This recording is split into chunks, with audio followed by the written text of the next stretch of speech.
You know that gnawing feeling that you're sleepwalking through your own life. That no matter how packed your schedule gets, how many goals you chase, or how busy you keep yourself, there's this hollow echo inside that whispers you're missing something fundamental. Here's what nobody wants to tell you: that emptiness isn't a bug in your system. It's a feature. It's your soul screaming that the life you're living isn't actually yours. Carl Jung, the legendary psychologist who understood the human psyche better than almost anyone, had a radical take on this. He said what we call mental illness is often just our inner self trying desperately to wake us up. That anxiety you feel, that depression that creeps in, it's not always a chemical imbalance to be medicated away. It's often your authentic self rebelling against a borrowed existence. Think about it. You drag yourself to a job that slowly kills your spirit. You maintain relationships that drain your energy. You follow routines that were designed by others for others. Meanwhile, your essence is suffocating, and the only way it can communicate is through symptoms that make you uncomfortable enough to finally pay attention.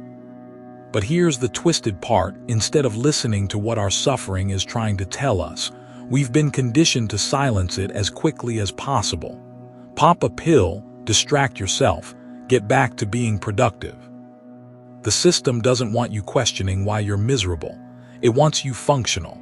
If you're still watching, you're probably tired of pretending everything's fine when it's not. You're ready to stop running from the very discomfort that might be trying to save you. Before we go deeper, hit that like button if this resonates. And if you're not subscribed, do it now. We're diving into territory most people are too scared to explore. So why are so many people walking around feeling empty despite having everything our society says should make us happy? Jung understood this wasn't just individual weakness, it was cultural sickness. We've built a world that glorifies the surface but neglects the soul.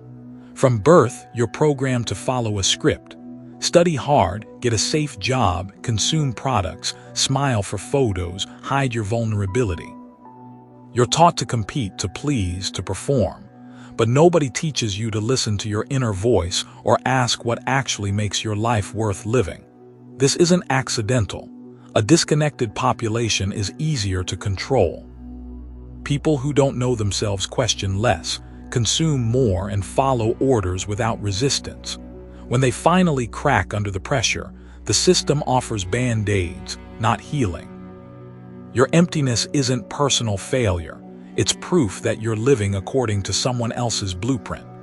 You've been domesticated by a culture that fears authentic human souls because authentic humans are unpredictable, uncontrollable, and dangerous to systems built on conformity. But here's where it gets interesting. Jung believed the path to genuine healing wasn't about fixing what's wrong with you. It was about becoming who you actually are. He called this process individuation, and it's the most important journey any human can take. Individuation isn't self-help fluff or positive thinking. It's the terrifying, liberating process of peeling away everything you've been told you should be and discovering what remains. It means confronting your shadow, all those parts of yourself you've been taught to hide. Your anger, your desires, your wild impulses, your inconvenient truths. Most people spend their entire lives running from their shadow. But Jung knew that what you don't face controls you from the darkness. The anger you never express runs your relationships. The dreams you never pursue become resentments. The truths you never speak become the lies you live. Integration isn't about becoming perfect. It's about becoming whole. It's about stopping the exhausting performance of being who others expect and starting the adventure of being who you are. Here's what's really keeping you stuck: the absence of meaning. You can endure almost any suffering if you know why you're living. But without purpose, even success feels hollow. Even pleasure becomes empty. Jung observed that his patients' deepest symptoms often disappeared not when they took medication, but when they found their why. When they aligned their outer life with their inner truth. when they stopped living someone else's story and started writing their own. This is where your unconscious becomes your greatest ally. It's not just a storage room for traumas. It's a treasure vault containing everything you've forgotten about yourself. Your authentic impulses, your deepest wisdom, your unrealized potential. Everything you need to build a meaningful life is already inside you, waiting to be discovered. But accessing it requires courage. You have to be willing to sit with discomfort, to listen to what your dreams are telling you, to pay attention to what triggers you and what inspires you. Your unconscious speaks in symbols, emotions, and sudden insights that seem to come from nowhere. The anxiety that paralyzes you isn't your enemy, it's a message. The sadness that visits you isn't weakness, it's information.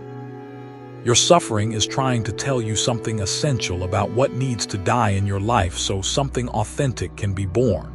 This is the choice you face. Continue living anesthetized or wake up. There's no middle ground. Most people will choose numbness because it's familiar. They'll keep accumulating distractions while rotting inside. They'll medicate their symptoms instead of transforming their lives. But you don't have to be another statistic. You can choose to stop wasting your existence. You can choose to come out of the trance. You can choose to build a life that actually makes sense, a life that's yours. It won't be easy. It will hurt. It will confuse. It will require you to disappoint some people and lose some relationships. But it will also liberate you in ways you can't imagine. Because when you start living according to who you really are, you become unshakable. So here's my question for you. What do you need to let go of to start truly living? What's the lie you're still telling yourself? Drop a comment below. Even writing it down is already a step out of numbness. And if this video shook something awake in you, if some part of it touched a wound or ignited a spark, then you need to watch what comes next. Because if you've made it this far, you're ready to go even deeper into the most important work of your life. The work of becoming who you actually are.